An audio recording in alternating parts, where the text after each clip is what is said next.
আসসালামু আলাইকুম রহমতুল্লাহ বারাকাতু। শুভ সকাল। আজকে পবিত্র জুম্মার দিন, মানে পবিত্র আমাদের শুক্রবার। এই শুক্রবারের দিনে মাছ বাজারে কিরম ভিড় যাচ্ছে, কেমন দাম যাচ্ছে সব দেখাচ্ছি।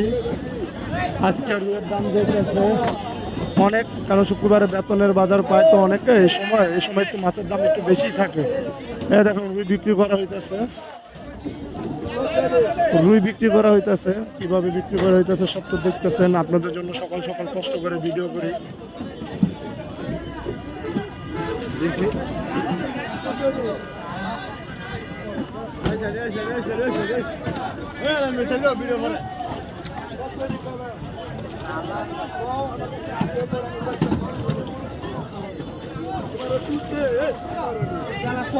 ওই পাইকারের সাথে মস্কারি করে গাল দিচ্ছে, কেউ কিছু মনে করবেন না।